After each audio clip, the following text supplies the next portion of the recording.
8월 26일 일기도회를 하나님께 드립니다. 함께 성경 읽겠습니다. 오늘은 디모데후서 1장 1절부터 18절 말씀을 읽겠습니다.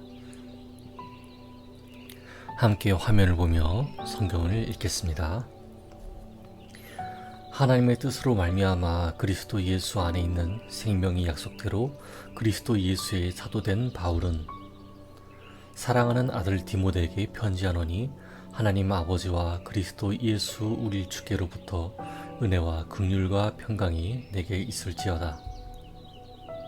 내가 밤낮 간구하는 가운데 쉬지 않고 너를 생각하여 청결한 양심으로 조상적부터 섬겨오는 하나님께 감사하고 내 눈물을 생각하여 너 보기를 원함은 내 기쁨이 가득하게 하려 함이니 이는 내 속에 거짓이 없는 믿음이 있음을 생각함이라. 이 믿음은 먼저 내 외조모 로이스와 내 어머니 유니게 속에 있더니 내 속에도 있는 줄을 확신하노라. 그러므로 내가 나의 안수함으로 내 속에 있는 하나님의 은사를 다시 부릴 듯하게 하기 위하여 너로 생각하게 하노니 하나님이 우리에게 주신 것은 두려워하는 마음이 아니요 오직 능력과 사랑과 절제하는 마음이니 그러므로 너는 내가 우리 주를 증언함과 또는 주를 위하여 갇힌 자 된 나를 부끄러워하지 말고 오직 하나님의 능력을 따라 복음과 함께 고난을 받으라.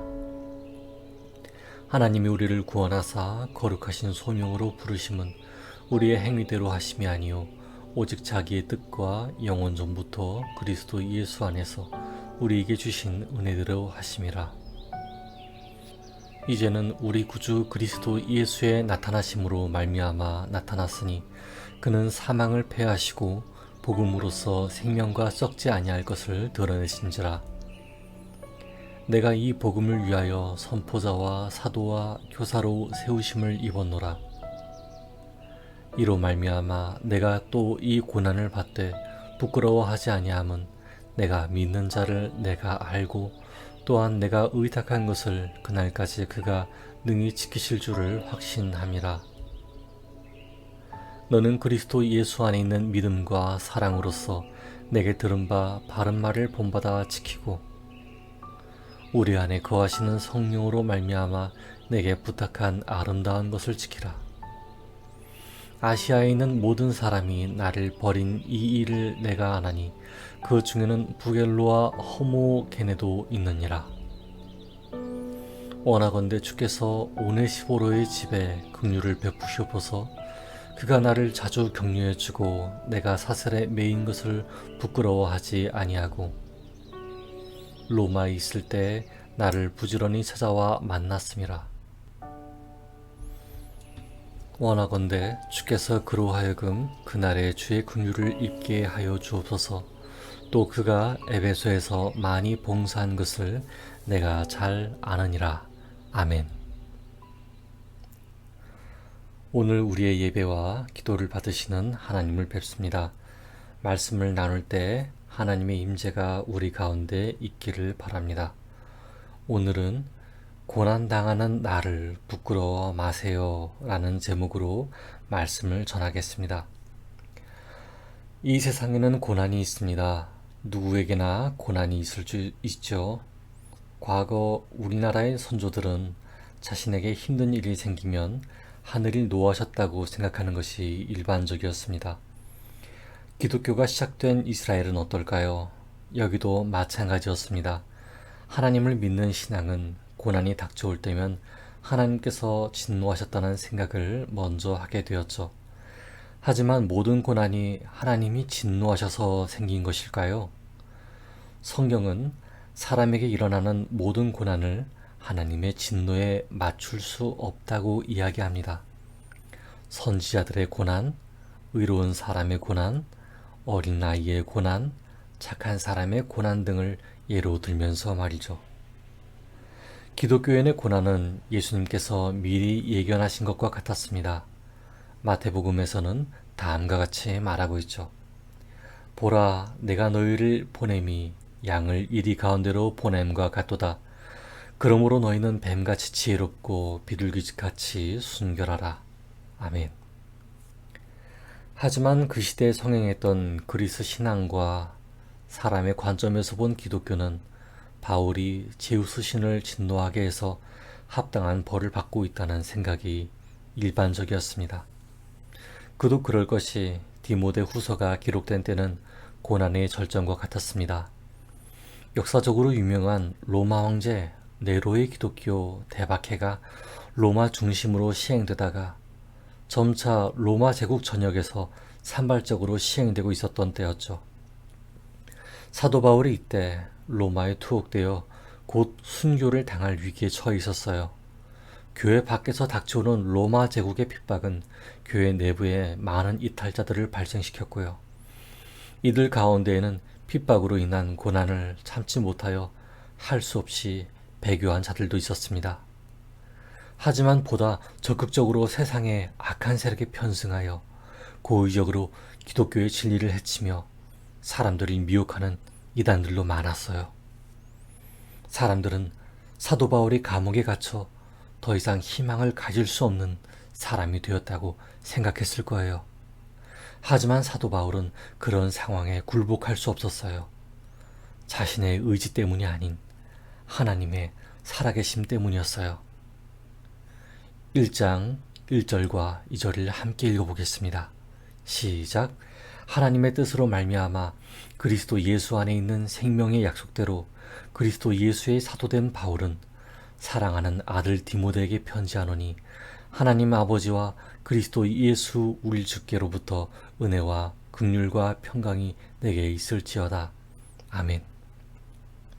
사도 바울은 자신이 비록 갇혀있는 몸이지만 예수 안에 있는 생명의 약속을 믿었어요. 그렇기에 비록 감옥에 있으나 예수 그리스도의 사도 역할은 그치지 않았음을 편지 서두에 쓰고 있었어요.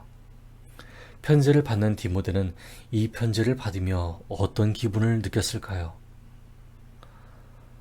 변하지 않는 사도 바울의 모습 속에서 예수님의 살아계심을 느끼고 있었겠죠. 그리고 지금 기독교인들을 향한 박해와 고난이 하나님의 징벌이 아님을 더 확실히 깨달았을 거예요. 여러분, 사람은 위험한 일이 다가온다는 것을 알았을 때 본능적으로 생명을 위해 도망치게 돼요. 어떤 사람은 자신의 신분을 속이기도 하고 어떤 사람은 자신이 소중히 여겼던 사람들을 끊어버리기도 해요. 그런데 부활의 예수님이 확실하게 살아계심과 생명의 약속을 믿은 사람들은 그런 것에 개의치 않아 해요. 자신이 아닌 타인을 위한 기도를 하게 되죠. 악행에 대한 벌을 받고도 두려움이나 수치심을 느끼지 않는 건 다른 문제예요.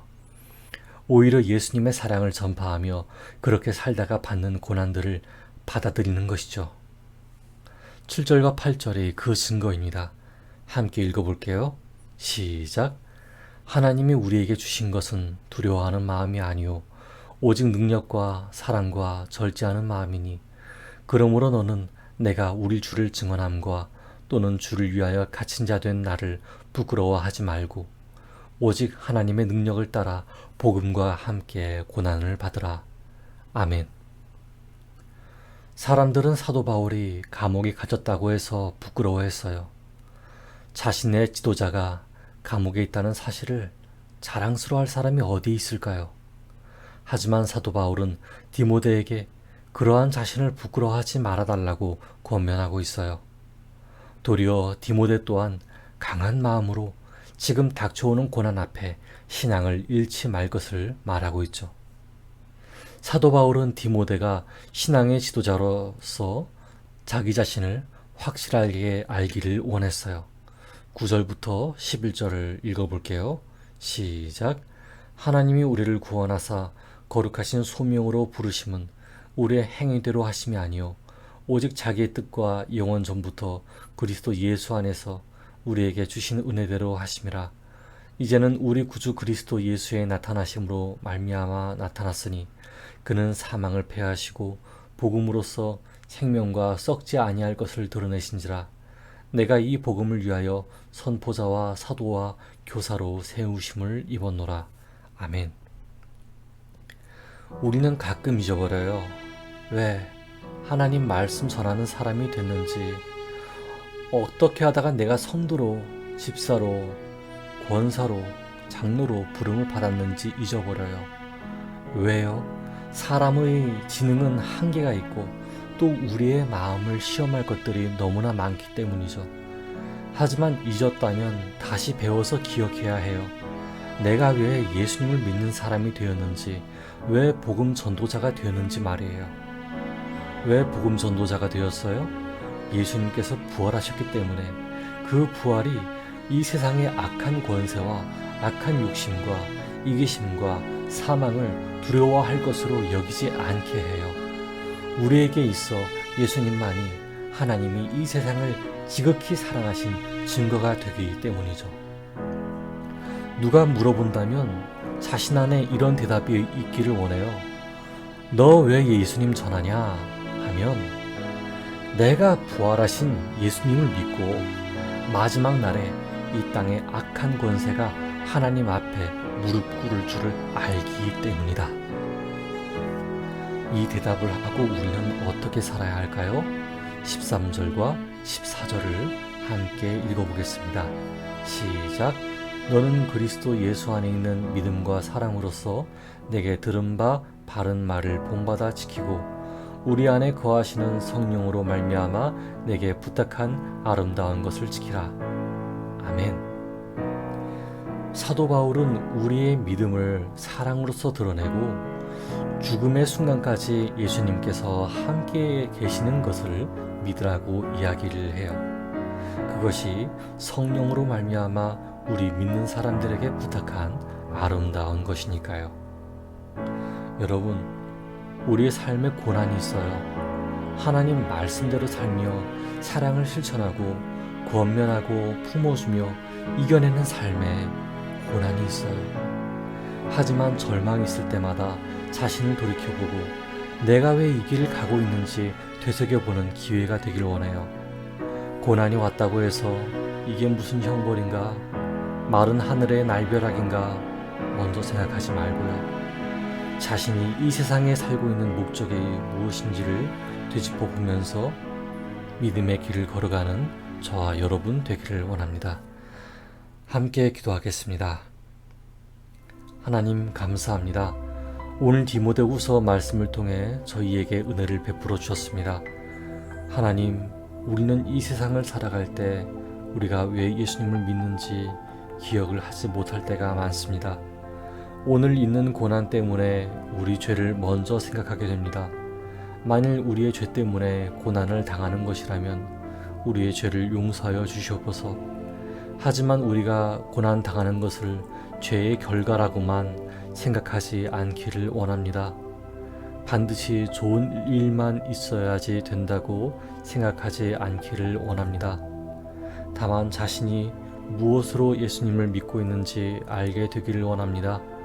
마지막 날에 이 세상의 악한 권세가 멸망할 것을 믿고 있는지, 아니면 그런 믿음보다 무엇이 내 삶에 우선이 되었는지 되짚어 보게 되기를 원합니다. 그래서 믿음이 부족할 때 믿음을 구하고 몸이 지칠 때에 쓸 것을 구하면서 서로를 돌아보아 주며 필요한 것을 나누는 삶이 되게 하여 주시옵소서. 사랑하셔서 죽으셨고 부활하셨으며 다시 오실 예수 그리스도 이름으로 기도드렸습니다. 아멘. 이제 각자의 기도 시간을 가지며 기도합니다. 첫째, 고난 중에 자신이 어떠한 것을 믿고 있는지 거울을 보듯 깨닫게 해달라고 기도합시다. 둘째, 디모데와 같이 복음 전도자의 사명을 가지고 있는 이유를 되새기는 삶을 살게 해달라고 기도합시다. 함께 기도하겠습니다.